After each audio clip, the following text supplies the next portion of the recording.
Excuse me, I'm in charge of the security here. Please let me through.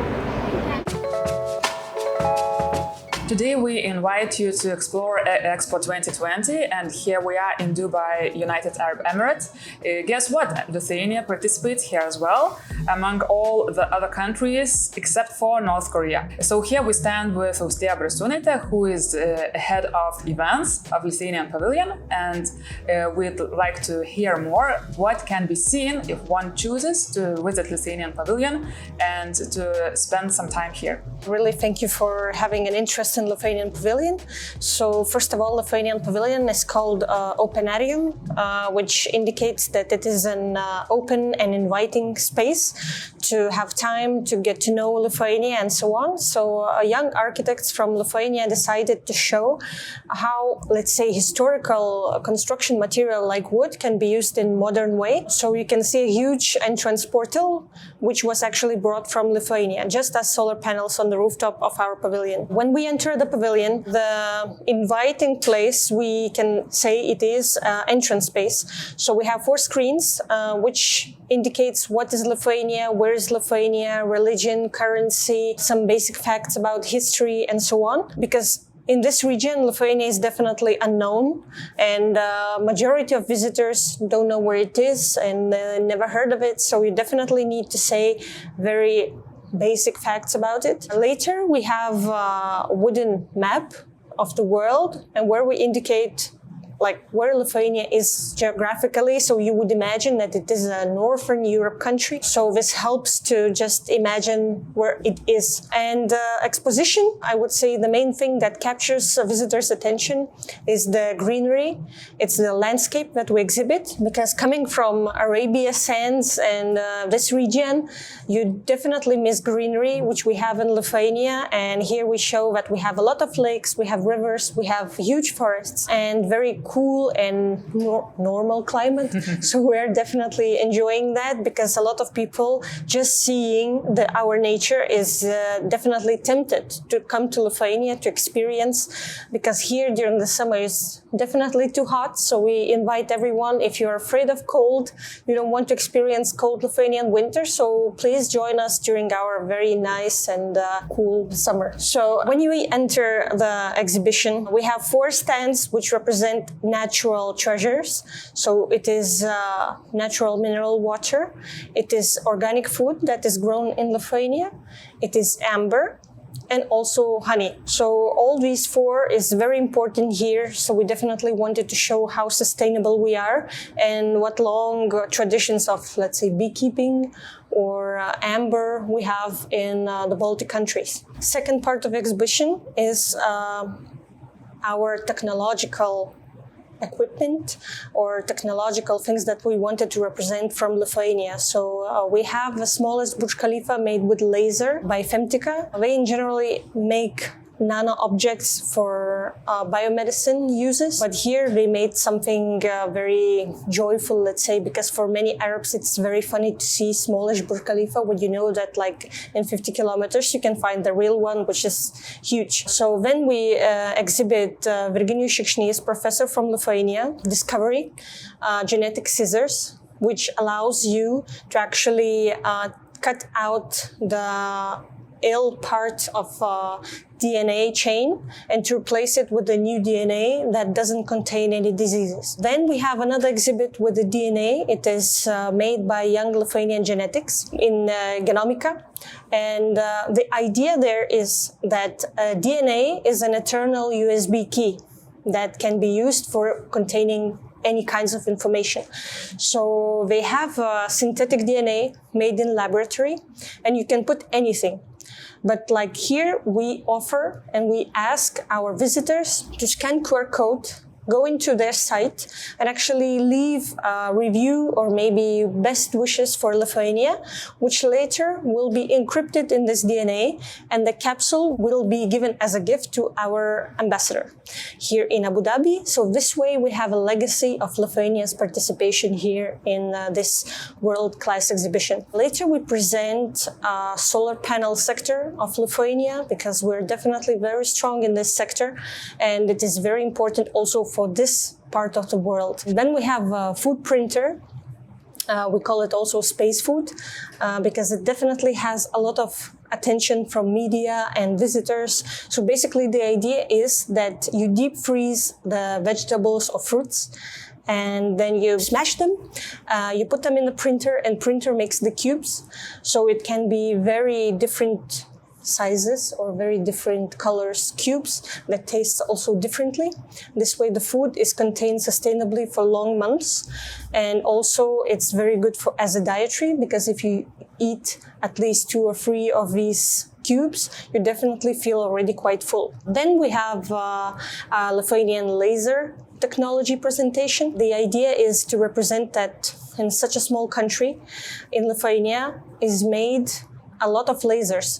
So we say that every 10th laser in the world is made in Lithuania. So this is quite a important statistics if you think, when people ask how many of you are there in Lithuania, and we're like, say, yeah, we're just 3 million. So it definitely impresses a lot of our visitors. Then we present the first digital coin, LB coin, made by Lithuanian bank. So for the future, they aim to have the whole market between the Baltic countries where you can actually pay or buy using digital coins. And then we have Čiurlionės paintings that were digitalized, and you can actually walk inside them using the QR glasses. Also, our central exhibit is the portal, which recently actually became very famous on BBC and various media sites around the world. And we talk about it, what it represents, and that it was created during the pandemics when creative Lithuanians were closed at home, but they still found a way to connect with someone. It was with Poland, but here they made another portal, smaller one, for this pavilion, hoping that in 5 or maybe 6 years, we can actually make the same connection between Dubai and Vilnius. So let's hope for that. Then, well, our exhibition is over, and then you have to go to the souvenir shop or Lithuanian bistro, where you can try Lithuanian cold summer soup, where you can try lazy pie or maybe some cold beer, because in Dubai, cold beer is always good. Do many Lithuanians come here? Yeah, we're definitely surprised. A lot of Lithuanians, we can say honestly that every day we hear someone talking in Lithuanian. So either they are tourists or maybe just escaping the winter, cold winter in Lithuania, or they're living here, maybe traveling for work or something, but definitely a lot of Lithuanians, and they all have really good reviews about our pavilion. So we are very happy about that, because there is no worser judge than your own, because they know our country, they know the same traditions, the same things that are happening, but if they are still happy and saying good things about the pavilion, so it means it's really good. Which other exhibits from the Lithuanian pavilion are the top ones? I would say that a lot of attention gets food printer. Obviously, it's very, inviting, because you can just push the button, select the tastes, and actually have these cubes that you can taste them. So a lot of people like to come back and always try some new taste or maybe some new combination. Then I would say that Genomica exhibit, DNA with encrypted information, is also very fascinating for many visitors. They definitely didn't heard nothing like this before. And obviously we're saying this is a future technology which doesn't have a market yet. Scientists are working on it. And not only in Lithuania, but if we talk that other countries are like Switzerland, the US. So we're definitely very happy to be around in this very good company. Of course, we wish all the very best to Lithuanian pavilion, of course, Lithuania itself. Thank you so much, Austėja, for sharing the information with us. We speak with the General Commissioner of the Lithuanian section in EXPO 2020 Dubai, Mr. Romas Jankauskas. And World's Fair takes place for 6 months. But of course, it takes a much longer time to build this pavilion here and decide on the exposition. So how was this period for Lithuania? Expo happens every 5 years, but every time it is something new for countries, for their governments. Countries may apply 9 years in advance for their candidacy, and voting happens 7 years in advance of the beginning. So it was voted that Dubai will host this World Expo. Voting happened in November 2013, 7 years. When countries were invited in 2016, and actually they had almost 5 years to prepare for this event. Usually it takes time to convince our government and other countries. They face the same problem. Everybody needs time to convince their governments to take positive decision and to take part in these expos. And usually Lithuania has 3 or even 2 years for preparation. We need this for architecture tender, for contractor tender, and for indoor exhibition tender, and for doing everything, preparing for opening. So this time we had 1 extra year due to COVID. Sounds a bit strange, but well, we started our preparation in actually beginning of 2019. During 2019, we did our architectural tender. We chose 1 design project out of some 12, and then we chose the contractor, and construction started at the very beginning of 2020, and we practically could be ready for end of 2020, but due to COVID, everything was postponed, and we got extra maybe 9 months for works, and we were ready, and we opened as everybody at beginning of October 2021. So almost 3 years of preparation. It is nice to see that Lithuania has participated in every World Fair since it regained its independence from the Soviet Union in 1990. And you have been the General Commissioner for 7 of these World Fairs. And I am glad to see this nice pavilion here in Dubai. When we are documenting the Lithuanian heritage that exists all over the world for global.lithuania.com Encyclopedia of Lithuanian Heritage Abroad, we have discovered numerous sites all over the world that are related to the Lithuania's participations in previous World Fairs, including those before World War II. For example, statue of King Jogaila in Central Park of New York, which is actually relocated from the Polish pavilion in the 1939 World's Fair in New York. There is also a statue by Vytautas Kazimieras Jonynas, which used to stand at the Vatican pavilion in 1964 World's Fair, and now it is located in a Lithuanian convent in Kennebunkport, Maine. Also visible for everybody, and also there are many sites like that in Lithuania itself. So what will happen with this pavilion and its exposition after the World's Fair ends, and will it be possible to see pieces of it somewhere in the world or maybe Lithuania? I'd like to add that Lithuania officially participates in Expo since 1937 in Paris, and then next time it was in New York in 1939-1940s. And during Soviet years, it still was Lithuanian artists part of Soviet Union pavilions. After regaining independence, we have not missed any of expos, and we are very proud of that. And I'm very happy that pieces of Lithuania from expos are coming, more and more of them are coming back to Lithuania. From Paris Expo, we had these artifacts in our Čiurlionis Museum, but from 1939 New York, many things came back now, and they were protected very well because war started and everything was kept there in United States and not in Soviet Union, and it was protected, and now some of these works are coming back to our museums. What regards latest expos, BAE, Bureau International des Expositions, has supported the idea to have World Expo Museum in Shanghai after 2010. Huge Expo Museum was built in Shanghai, and some pieces from each pavilion since then is kept there. And even from this and from Shanghai itself, from Korea, from Milano, from all of these expos, you may find at least one piece of every pavilion in this World Expo Museum. What is our duty to do is to try to keep something in Lithuania, to take something back to Lithuania.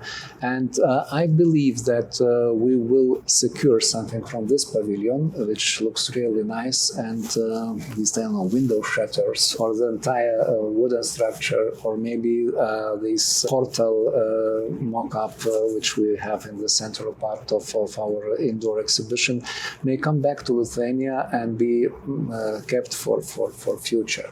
But comparing it with those exhibitions of beginning of 20th century, unfortunately we have not specially made artifacts, no specially created sculptures or painted paintings or whatever. So just these are now exhibits are more simple, and they just demonstrate something important for our technologies, for our country, but they are not that value of art. But I think that we really must be responsible for selecting, choosing something and keeping for future generations, because I believe that Lithuania will take part in next expos as well. It is a value that we are following the tradition not to miss any expo. It is a value that we respect our participation. I believe that every nation is proud of being part of Expo. Every nation may find the best pieces, maybe with your help as well, which should be kept for the future. For example, in Aichi in Japan, we left a big piece of amber in their Natural History Museum, and they accepted this gift, and I was several times later, and I saw in Expo Museum in Aichi and in this Natural History Museum these pieces of amber, still reminding visitors of those museums about Lithuania's participation in Expo. In Lisbon, in this beautiful place where Expo 98 took place, there is an alley of flags. And every country which took part in that exhibition left flag and just short, brief facts on the country. And I cannot imagine this alley without Lithuania. And I'm proud that our flag is there. And I use this as an argument every time when we are discussing to be or not to be in the next upcoming expos. Look, if we leave alley of flags without Lithuania as one, what it means, it is very bad sign. It would be very bad sign. So we need to keep these memories about our successful participation in these expos, and I'm sure we have what to keep. I'm glad indeed, and as somebody who documents Lithuanian heritage sites all over the world, I of course feel that they are very important as they are introduction to Lithuania to many people who see them. Former sites of Expo World Fairs, just some of these sites. There are also Lithuanian churches, Lithuanian cemeteries, graves of famous Lithuanian people, and much more scattered all over the world, all over the Lithuanian diaspora where it existed or exists today. And I suggest to discover all these sites online at global.lithuania.com and maybe discover them in reality when you do visit these sites yourself. I would like to wish all the best for Lithuanian participation in the upcoming World's Fairs. And for those who are watching it while this World's Fair is still going on, I suggest to visit Dubai for the incredible atmosphere and of course Lithuanian pavilion as well. But for those who watch this video later, I suggest to search for many other Lithuanian heritage sites all over the world and as well to wait for the upcoming exhibitions.